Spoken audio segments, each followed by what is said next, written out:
Hi, hello mga miss, samahan niyo ako mag-unboxing ngayon. So, ayun na nga, yung ano ko na isa, hindi talaga siya makapaghintay. Gusto niya daw akong i-help mag-unboxing ng parcel. Yung mas excited pa siya sa akin mag-unboxing ng parcel. So, ayan, nabuksan na namin. Tapos pinakita ko pa yung instruction sa asawa ko. Kasi akala ko hindi ko kaya. Kaya ko pala. Yung mga pag hindi ko talaga kaya, yung asawa ko yung pinapa-assemble ko. Pero pag kaya ko, ako na lang nag-a-assemble. Hindi ko na siya iniistorbo kasi busy din siya sa trabaho niya. So, ayan, isa-isa ko nang tinitingnan kung ano yung dapat kong unahin dyan. So, ito naman yung aso ko na isa talaga, nagpapaano.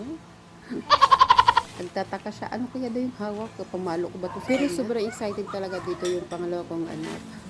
Kasi iniisip niya laruan niya, ganun.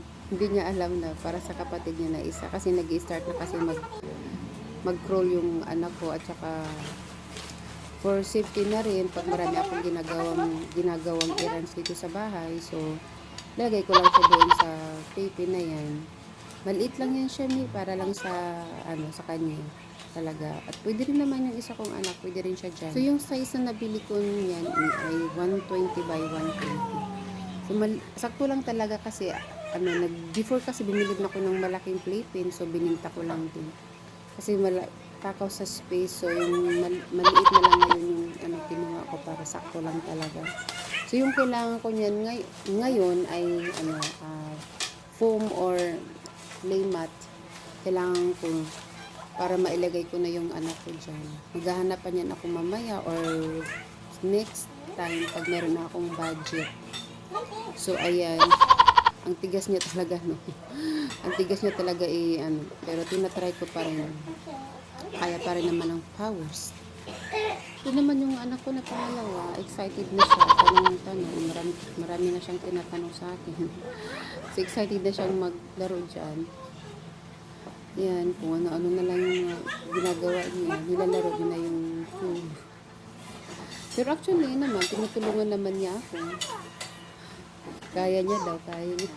Tinutulungan naman niya ako. Ayan, nagtataka na siya. Yun. So, ayan mga malapit na matapos yung ating playpen. Playpen. Malapit nang matapos yung ating playpen. So, ito naman yung anak ko na isa. Hindi talaga mapakali kung anong pinagsasabi sa akin. Nahanap niya rin yung toys. Toys daw, nasaan daw yung toys. Wala na akong biniling toys. Tatanong talaga siya kung nasaan yung toys. Wala namang toys. Kaya kasi naghahanap siya ng toys kasi nagpakabili kasi sa akin ng toys. Gusto niya daw ng doctor toys, tapos yung cellphone toys, yung gano'n, kitchen toys.